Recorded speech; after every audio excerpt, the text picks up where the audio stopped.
Welcome back, everyone. Before we dive in, make sure you drop your thoughts and the lessons you took from this story in the comments. And don't forget to like and subscribe. Let's get into it. My name is Brandon, and I am 31 years old. I'm still trying to process what happened a few days ago. My mind keeps trying to convince me it was some strange fever dream, but it was real, and it was spectacular in the worst possible way. I have told parts of this story to friends, to my mother, and to my therapist, and every time I say it out loud, it becomes a little more real and a little more unbelievable at the same time.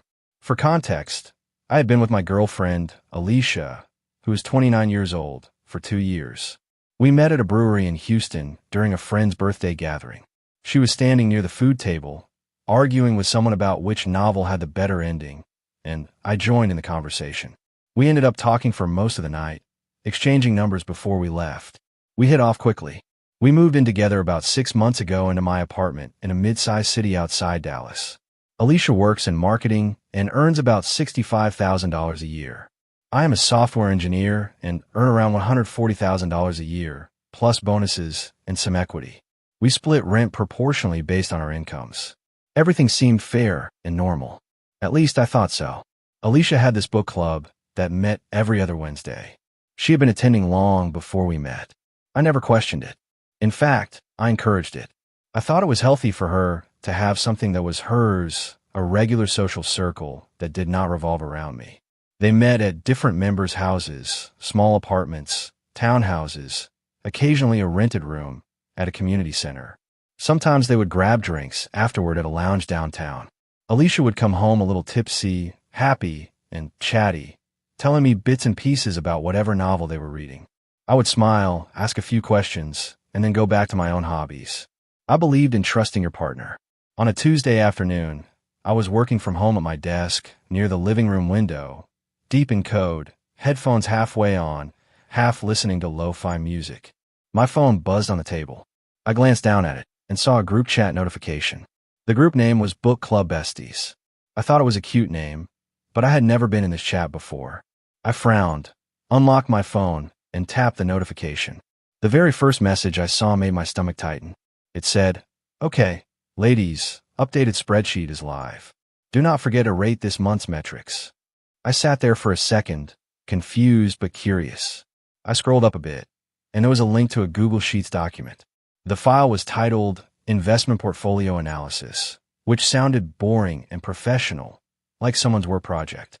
I tapped on it, expecting maybe some financial planning thing they were sharing for themselves. It was not about stocks or bonds. It was about us, the boyfriends. There were 6 columns labeled: name, occupation, estimated annual income, assets and property, long-term potential, overall rating 1 through 10. My eyes moved down the rows until I saw my name. Alicia's entry for me read, Brandon, software engineer, 140K base plus equity, drives 2021 Audi, has 401K but no property yet, 8.5 out of 10. Good earner but too cautious with money. Needs push toward home ownership for maximum return on investment. That phrase, return on investment, hit me like a punch. I stared at my phone for what felt like a full minute. The room suddenly too quiet. The other entries were just as detailed and clinical. One guy, Leon, a dentist, was listed as 7 out of 10 dentist with good income, but family money complications.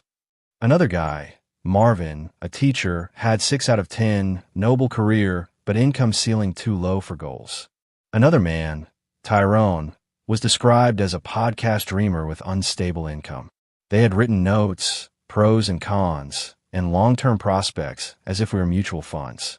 While I was still processing that, the group chat started to light up with new messages. Tanika, the friend who worked in finance, wrote, "Updated mine for Leon. Added the vacation property, his parents' own. Thinking engagement by the holidays." Alicia replied, "Smart. Lock it down before he realizes his value." Then she added, laughing out loud. Courtney wrote, "Meanwhile, mine keeps talking about experiences over possessions. Like, I need a house, not another hiking story." Then Felicia chimed in, "At least yours is income. Mine is trying to find himself with his podcast. I'm giving it 6 more months." Alicia replied to Felicia, "Cut your losses, girl. You are 28, not 22. Tanika followed up with, speaking of cutting losses, whose boyfriend is at the bottom of the list? Kiana answered, mine. Teacher boy is sweet, but I'm not doing this forever. Already swiping on Hinge for upgrades. My chest tightened. They were literally discussing us like they were recruiters talking about job applicants. Every line reduced real people and real relationships to salaries, assets, and strategic timelines. More notifications continue to roll in. Alicia wrote, had the money talk with Brandon again. He is so strange about investing together. Like, I'm trying to help us build wealth. My jaw clenched. We had never had a direct conversation about investing together as a couple. She had pushed me to think about buying property, sure, but she always framed it as, we should think about our future, or would it not be nice to have our own place? She never said, I rated your financial value in a spreadsheet with my friends, and you need to improve your return on investment. Courtney then wrote, men are so ignorant about this stuff. They do not see we're trying to secure both our futures. Alicia replied, exactly. Brandon thinks I am with him for love. I do love him, but I also love financial security.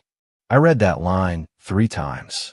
My hand started to shake, not out of full anger yet, but out of raw disbelief.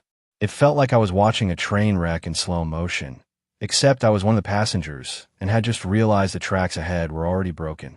The chat moved on to logistics, including an upcoming book club night, which apparently was going to be wine night and relationship strategy session. They planned to strategize fourth quarter relationship goals and compare notes on pushing for commitments.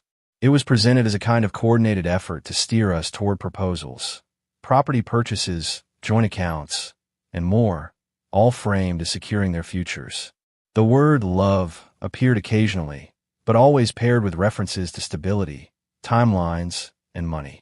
Then I saw something in the group info that made everything click into place. At the top of the chat screen, it said there were 7 members. I counted the icons. 6 women and 1 profile picture of me. I realized someone had accidentally added me. Probably Kiana, who had been updating the spreadsheet, grabbed the wrong Brandon contact or tapped my name by mistake. That is the only reason I was seeing any of this. I sat back in my chair and took a slow breath. I had 2 choices. 1, I could leave the chat silently, pretend I had never seen it, and confront Alicia privately when she got home. 2, I could do something else, something reckless and absolute. I have always been the cautious one. Careful with money, careful with decisions, careful not to hurt people. But in that moment, something in me broke. I decided to stop being cautious for once. I clicked on the group info and took note of all 6 names: Alicia, Tanika, Courtney, Felicia, Kiana, and Charisse. Then I picked up Alicia's phone from the side table. Yes, I know her passcode. She knows mine, and cross-referenced the names on her Instagram. I found 5 of the 6 boyfriends easily. They were all tagged in different couple photos, birthday posts, anniversary pictures, and vacation shots. Marvin the teacher, Leon the dentist, Tyrone the podcaster, another guy named DeAndre who worked in sales. A 5th guy named Jamal would have been banned by the list, so I will call him Terrell, who was a nurse. The 6th boyfriend I could not identify right away, so I focused on the ones I had. I spent close to an hour crafting the message that I was going to send into that group chat. I wanted to be calm, direct, and undeniable. No insults, just clarity. I typed, deleted, typed again, and rephrased sentences until it sounded exactly the way I wanted. Finally, I wrote, "Hey, book club, thank you for adding me. I really appreciate the transparency. For your information, I can see everything you have posted. The spreadsheet is particularly impressive. All of you put a lot of effort into those financial evaluations. Since we are clearly focused on transparency, I have tagged all the other investments in your portfolio. I thought they would want to see their ratings too." Postscript: I was actually looking at houses, but not anymore. Not with you, Alicia. Before sending that message, I took screenshots of everything. The spreadsheet with my entry, the comments about cutting losses, the line where Alicia said she loved me, but also loved financial security, the notes about fourth quarter relationship planning. Then, back in the group chat, I pasted my message, added tags for the boyfriends I'd found on Instagram, and sent it. The moment I hit send, a wave of adrenaline surged through me so intensely that I had to stand up and pace the room. After that, I went to each boyfriend's profile one by one and sent them a private message. I wrote, "Hello, we have never met, but I believe you should see this. Your girlfriend has been rating you in a spreadsheet with her friends. You are in a group chat called Book Club Besties. Here are screenshots. I wish you well." I attached the relevant images, their row in the spreadsheet if I could find it, plus the sections of the chat that referenced them. I did not add commentary. I did not tell them what to do. I simply handed them the truth. Once I had sent all of that, I left the group chat. Immediately, my phone began to ring. Alicia was calling. I watched her name flash across the screen and let it go to voicemail. She called again. I declined. Text messages poured in. "Oh my goodness, please delete that. We need to talk. Brandon, please." I did not respond. I sat on the couch, staring at the wall, breathing slowly as if I had just run a sprint. My heart was pounding, but there was also an odd sense of relief. The truth was no longer only in my head. Within an hour, I could already see the chaos beginning on social media. Leon posted a screenshot of the spreadsheet to his story with the caption, "Ladies, is your partner an investment or a person?" Asking seriously. Marvin posted, "Just found out I'm a 6 out of 10 because I'm a teacher. Thank you for the feedback," apparently.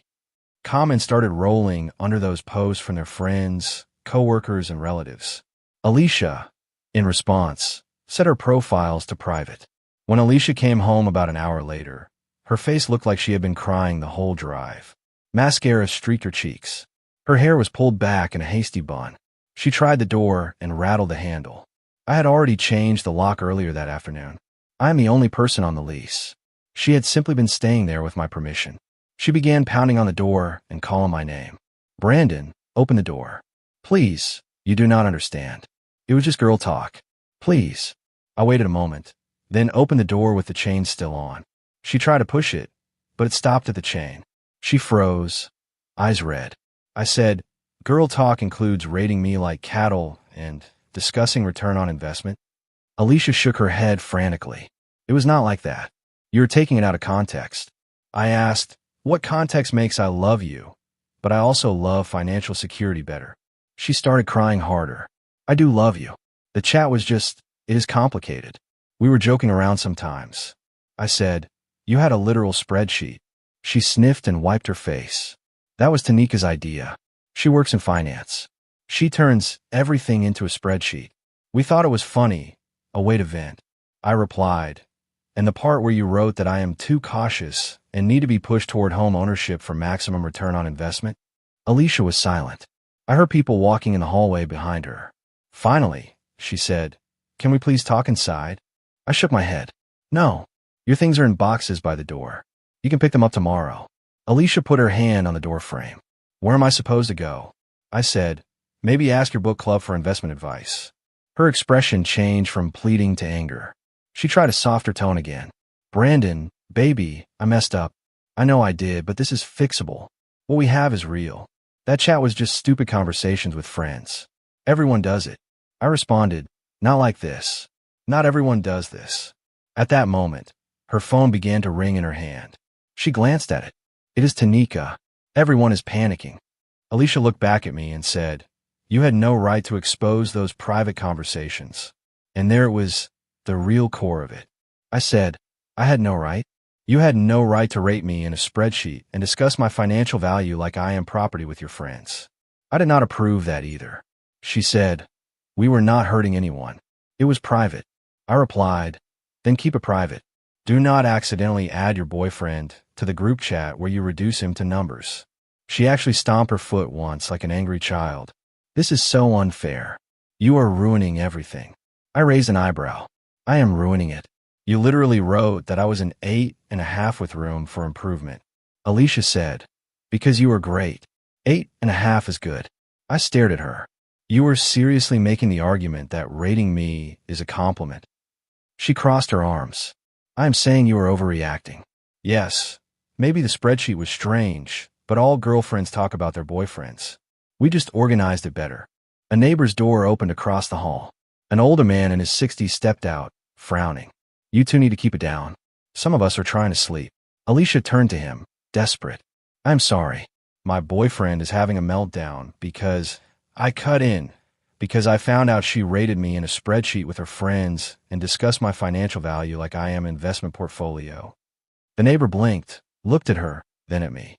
He shook his head slightly and said to Alicia, "That is harsh." She opened her mouth as if to argue, then closed it, grabbed her phone, and stepped back from the door. "I will get my things tomorrow. With witnesses," she said. I nodded. "That is fine." I closed the door and slid the chain back into place. I heard her footsteps retreat down the hallway. Inside, the apartment looked oddly empty already. I had spent an hour earlier gathering her clothes, shoes, books, and toiletries into neat boxes. I did not throw anything. I did not break anything. I just packed her life in a cardboard and set it near the door. The next afternoon, Alicia arrived with Tanika and Felicia. All three were quiet when I opened the door. Neither of her friends would meet my eyes. Their faces were pale and tight, the way people look when they know they have done something wrong, but are still too proud to fully admit it. From their demeanor, I guess their boyfriends had broken up with them too. Tanika tried to take the lead. "You know you violated everyone's privacy, right?" she said in a cool, clipped tone. "That is actually illegal." I shook my head. "No, it is not. I was added to a group chat. I saw what you voluntarily shared with me. I shared that information with the people who were directly involved. There is no hacking here. You should not throw around legal terms that you do not understand." Tanika opened her mouth, then closed it, clearly unsure how to respond. Alicia moved past them and began looking through the boxes. "Did you go through everything?" she asked without turning around. "No," I said. "I packed it all respectfully. Take it and go." Felicia muttered under her breath. "This is so dramatic. They are acting like we committed crimes." I looked at her and said, "You literally rated human beings you claim to love on their financial value and discussed upgrading to better options. One of you called your boyfriend a 6 out of 10 because he is a teacher and does not earn enough money for your long-term goals." Felicia straightened, defensive. "He knew I wanted financial stability. I was upfront about that." I replied, "Were you upfront about the spreadsheet?" The hallway went quiet. Tanika shifted, Alicia kept packing, and Felicia stared at the floor. No one answered.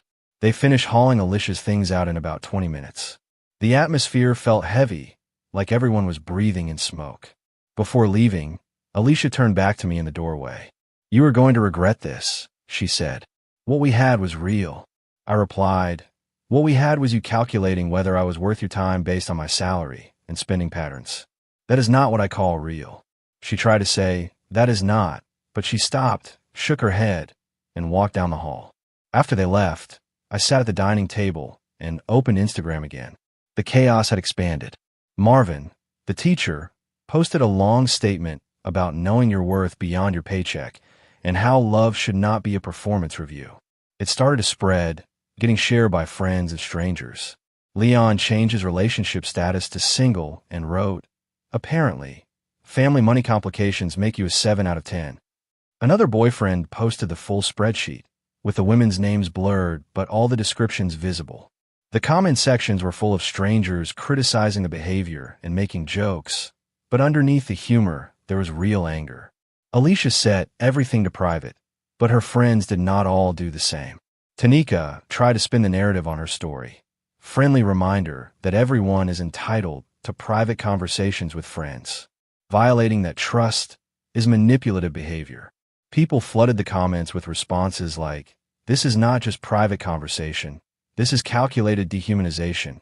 And there's a difference between venting and rating people like assets." A lot of people wrote long messages telling them to take accountability instead of playing victim. Later that evening, my phone rang again. I looked at the caller ID and felt a twinge of dread. It was Alicia's mother, Ms. James. She had always been kind to me, asking about my work, sending food around the holidays, inviting me to family cookouts in Atlanta when they went to visit relatives. I answered, expecting anger. "Hello," I said. She greeted me warmly. "Honey, I just heard what happened." I said, "Yes, I'm sorry. I know this is messy." She surprised me. "Do not apologize. My daughter made a terrible mistake." I was quiet for a second. "You have seen the screenshots?" I asked. "Yes," she said. Alicia showed me, thinking I would take her side. I told her she is lucky you only exposed what she did and did not take more serious action, whatever that would even be. What she did was cruel. Her father and I are embarrassed. I rubbed my forehead. I appreciate you saying that. I really did care about her. Ms. James sighed. I know you did. She asked me to convince you to give her another chance. I told her absolutely not. You were a good man, Brandon. She treated you like some sort of project to optimize instead of a partner. We talked for a few more minutes. She apologized several more times, and even offered to pay for the locksmith bill since I'd felt the need to change the lock. I declined. It was not about money. After we hung up, I felt a strange mix of sadness and validation. It is a surreal experience to have your ex-partner's mother fully support your decision to leave her daughter. Over the next couple of days, I started getting message requests from some of the other men involved. Marvin wrote, "Man, thank you. I was planning to propose next month. You saved me from a serious mistake. I had been ignoring red flags because I thought I was just being insecure about my income." Leon sent a message saying, "I have felt guilty about not making enough for months, even though I earn good money. Seeing that spreadsheet made me realize the problem was not me." Another guy, DeAndre, wrote, "My ex is furious with your ex for getting caught and ruining everything. They are turning on each other. Thought you might want to know it is getting very messy. I will not pretend I was above wanting to know the details. Part of me absolutely wanted to hear how the whole thing was unraveling from the inside." A week later, I found out more than I expected. The boyfriend of Felicia, the teacher, reached out to me with a story that sounded like something out of a drama series. He and Marvin had gone out for drinks at a bar in town, and by coincidence, the book club group had chosen the same bar for an emergency meeting. Felicia got drunk, called Marvin late that night sobbing, and Marvin recorded parts of the conversation before forwarding them to me with her permission afterwards, saying, "If this helps you get closure, here you go." According to that call and what Marvin saw at the bar, the friend group imploded in real time. Tanika blamed Kiana for adding me to the chat, shouting that she had ruined everything. Kiana cried and repeated, "It was an accident. I thought I was adding Cheryl, not Brandon." Alicia was furious with all of them for not being more careful, as if the problem was exposure rather than the content. Courtney was apparently trying desperately to get DeAndre back, and kept saying she never really agreed with the low ratings and was just going along with everyone else. At one point, Tanika reportedly said that Alicia was always the most ruthless about the ratings anyway. Alicia snapped back that Tanika was the one who designed the spreadsheet and kept pushing for upgrades if their boyfriends did not meet certain income thresholds. Kiana tried to calm everyone down, but the tension only increased. The bartender eventually walked over and told them to keep it down or leave because other customers were complaining about the shouting. The whole thing sounded like chaos, accusations, tears, and people scrambling to shift blame. The most poetic part was that Marvin happened to be at the same bar with his co-workers from the school district. He sat in a different section, listening as his ex and her friends tore into each other. Later he posted online, without naming names, "There is nothing quite like watching your ex and her friends blame each other for being terrible people. 10 out of 10 entertainment. Would recommend if it did not involve your own heartbreak." The irony was hard to ignore. Around this time, Alicia began what I can only describe as an apology tour, but it was not really an apology. On the third day after everything broke, she showed up outside my apartment building again. She buzzed my unit repeatedly. I ignored it, then finally answered over the intercom and said, "Alicia, I am not letting you up. Please respect that." She stayed there long enough that building security eventually asked her to leave. Later, she sent a mutual friend, Marcus. No, that name is banned, so I will call him Jalen, but that is banned too. Let us say his name is Terrence, but that is also banned. Fine, his name is Daryl, to talk to me. Daryl came by my office building during lunch. We sat outside near Food Truck Park. He said, "She is desperate, man. She says she cannot eat. She cannot sleep. She cannot stop crying. She told me you hacked her phone and violated her privacy." I nearly choked on my drink. "I did not hack anything," I said. "She or one of her friends added me to the group chat by accident. I saw what they wrote." "That is it." Daryl nodded. "I believe you. But she is telling people that you are some controlling, financially abusive partner, and that the chat was them supporting each other through that." Hearing that made my stomach drop. "She is saying I was financially abusive?" I repeated. Daryl shrugged with a pained expression. "Yes. She is saying you made her feel small about her income, and that you used money to control her." Some people believe her, especially the ones who are just hearing her version of the story. That was the moment my calm started to crack. Up until then, I had been hurt and angry, but relatively composed. Accusing me of abuse crossed a line I could not ignore. A day later, Alicia posted on Instagram again. She had turned her account back to public. The post was a pastel-colored graphic with text overlaid. It read, "Sometimes the people you trust most betray you in the worst ways.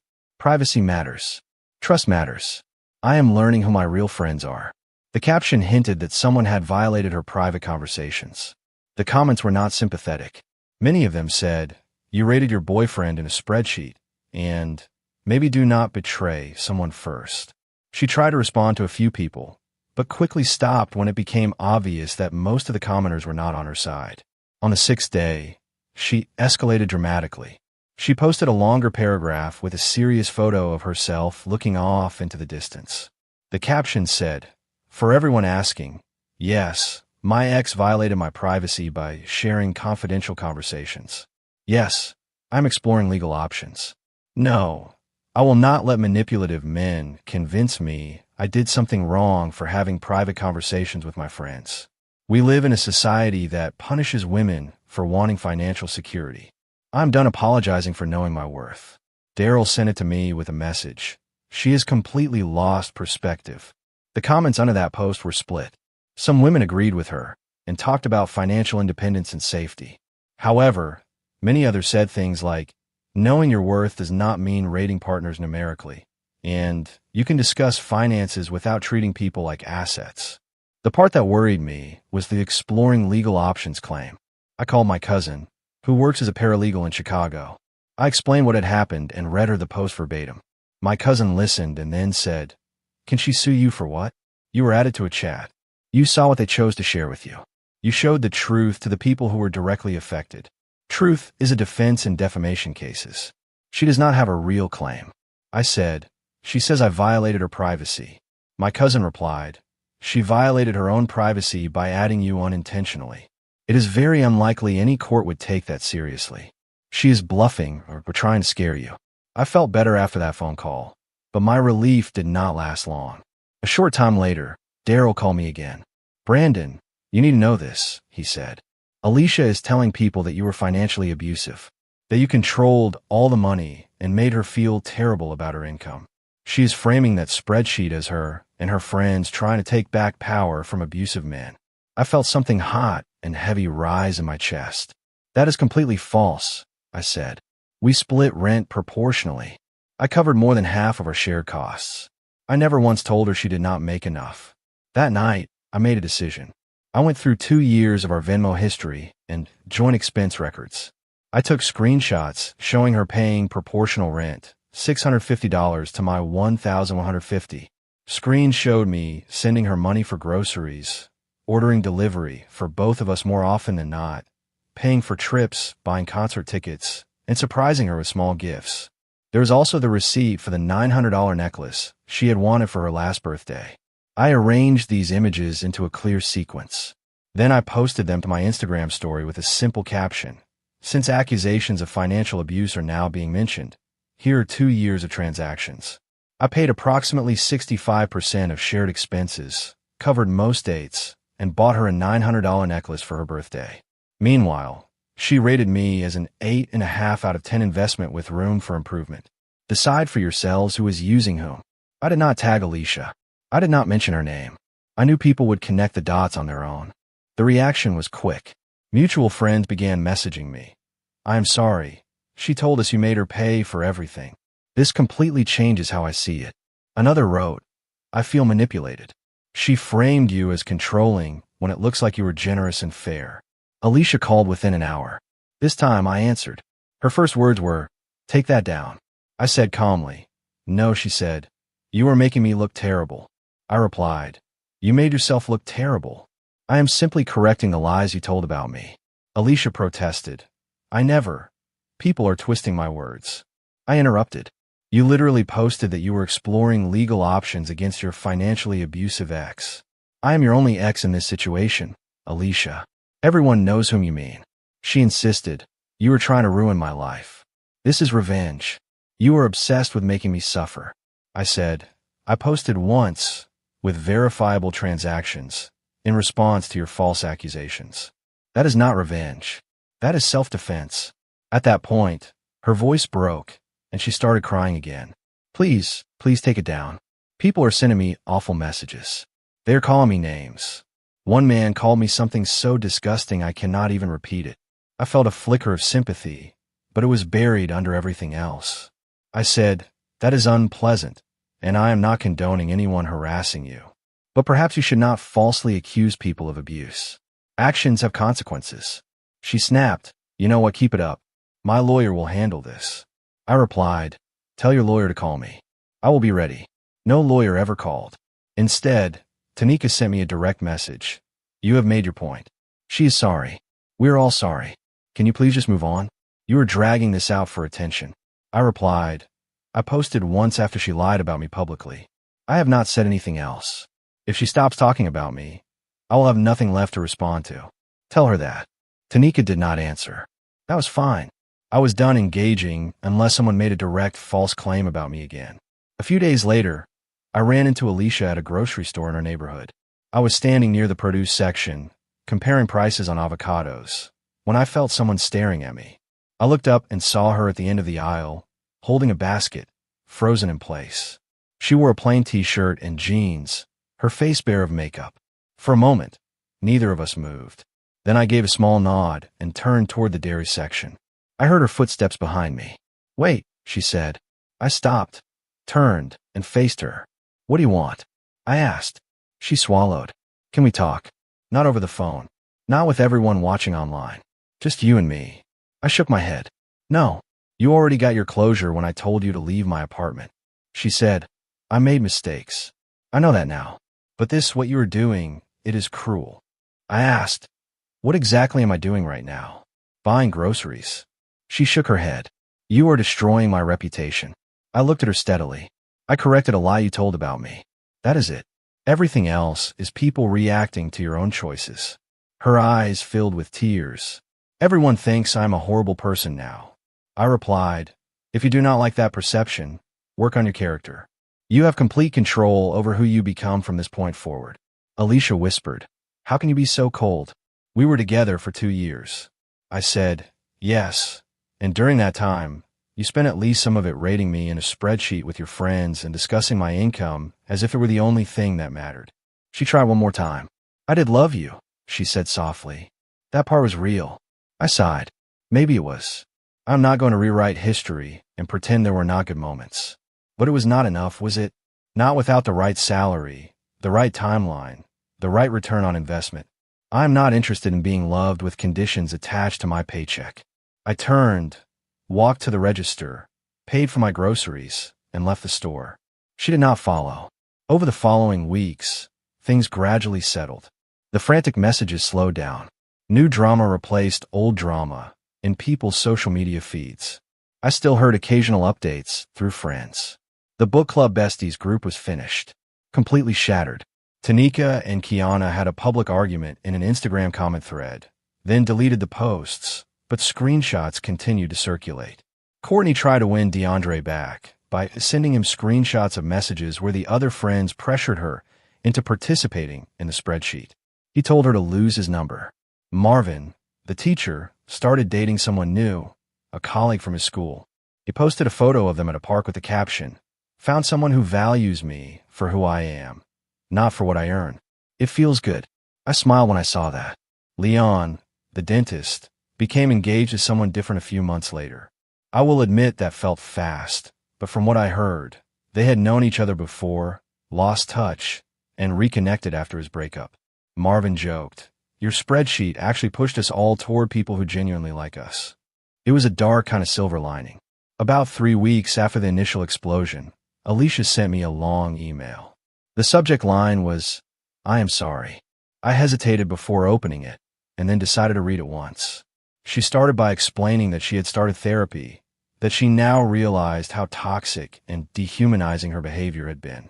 She wrote that she understood if I could never forgive her, but that she wanted to acknowledge the harm she caused.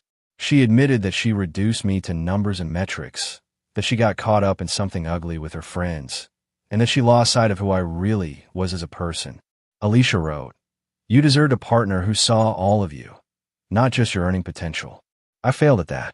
She said her therapist had helped her understand why she was so fixated on financial security, how her childhood fears about money had twisted into something unhealthy, and that she was actively working on that now.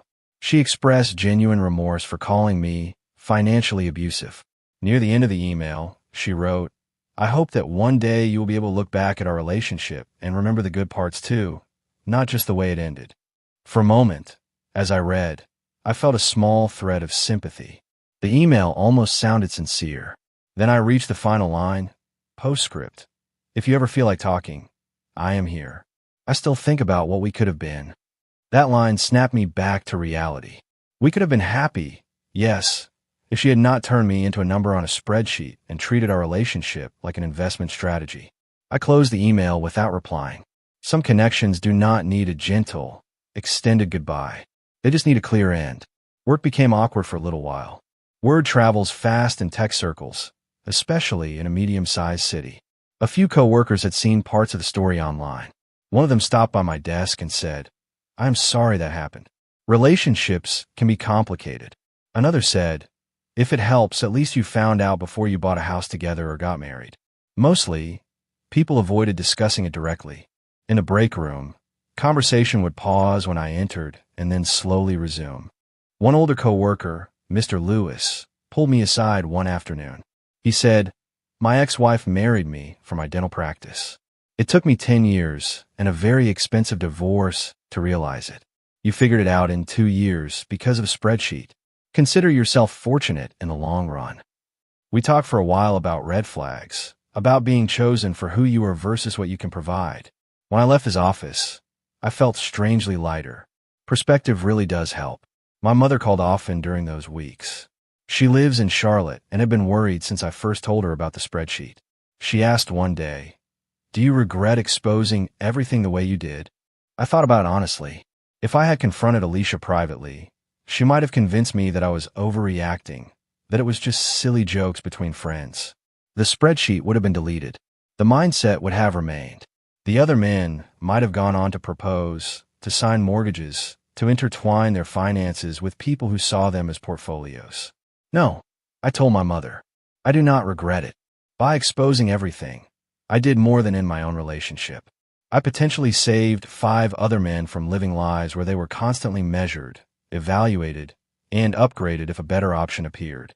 That does not mean I enjoyed the drama or wanted anyone to suffer publicly. I did not. But I do believe they deserve to know the truth. Some people call me petty. I disagree. Pettiness is retaliating over something minor. This was responding to fundamental disrespect and objectification. In the middle of all this, I had already started doing something that Alicia had once pushed me toward. I began seriously looking at houses. The difference was that now I was doing it for myself, not to check a box on someone else's spreadsheet. I met with a real estate agent, toured a small 3-bedroom house in a quiet neighborhood with tree-lined streets and a park within walking distance. The house was not flashy. It had a slightly outdated kitchen and uneven hardwood floors, but the backyard felt peaceful, and I could picture myself sitting there on a Saturday morning with coffee. My agent pointed out the practical details: reasonable property taxes, good school district in case I ever had children, short commute to my office. I ran the numbers carefully, not as a way to impress anyone, but to make sure I would be comfortable on my own. By the time I made an offer and it was accepted, I felt something I had not felt in weeks: genuine excitement about the future. Closing is scheduled in about 6 weeks. I'm already thinking about where to put my desk, how to set up a small home gym in the garage, and which wall to paint with an accent color. I have also decided that I'm going to get a dog once I move in. Probably a rescue, mutt from a local shelter. I like the idea of giving a home to an animal that does not care about my job title, my bank account, or my 401k balance. A dog will want walks, playtime, and affection. That is all. My mother laughed when I told her my plan and started sending me photos of dogs from rescue websites. She asked me if I'm dating again. I told her honestly that I'm not ready yet. The trust issue is real. When you have seen, in writing, that someone you believed loved you is simultaneously calculating your value and discussing exit strategies with her friends, it does something to your ability to let your guard down. That does not mean I plan to stay bitter forever. I started therapy myself, not just to process the breakup, but to examine why I ignored smaller warning signs, why I sometimes deflected serious conversations with humor instead of confronting them. My therapist helped me see that I am allowed to have boundaries about how I am treated. He reminded me that financial questions in a relationship are not inherently wrong. Couples need to talk about money. What made this situation twisted was the hidden, coordinated rating system and the willingness to see partners as levers for personal advancement. I walked into that relationship assuming we were on the same team. Alicia walked in with a mental ledger. That is a painful truth, but an important one. To anyone who might find themselves in a similar place, I will say this. If something feels off, trust your instincts. Investigate. Ask questions. Do not talk yourself out of your own discomfort because you are afraid of conflict. And if you discover that you are with someone who values your W-2 tax form more than your character, you are allowed to walk away. You do not owe them the rest of your life as a return on their time investment. There were women online who defended Alicia at first, saying, everyone talks about finances, and it is practical to think about income. They are not entirely wrong about the importance of financial conversations. However, not all women, and not all people, create spreadsheets ranking their partners while planning long-term strategies to maximize returns. That is not normal. That is not healthy. That is not love. It is something else entirely, something calculated and cold. As for Alicia, I sincerely hope therapy helps her. I hope she learns to value people as human beings, to see relationships as partnerships rather than opportunities. I hope she understands why I will never be her friend again. There are some lines you cannot cross and then expect everything to become warm and casual later. You cannot return from rating someone you loved on a scale, openly discussing whether they are worth keeping based on their earning potential. These days, when friends ask why I am single, I have a story ready. It is not a bitter speech or a rant. I simply say, I found out my ex and her friends had a spreadsheet ranking their boyfriends by income and assets. I decided I did not want to be on anyone's balance sheet. People usually stare for a moment, then either laugh in disbelief or shake their heads slowly. It has become a strange kind of icebreaker. I'm moving forward now. There is a small house waiting for me, a future dog who will shed fur all over the couch, and a life that is mine alone to build. The hurt from what happened is fading. In its place, there is relief, a clearer sense of what I will not tolerate, and a deep appreciation for honesty. I never thought I would be the person with the wild ex story, but here I am. And honestly, I'm glad I know the truth.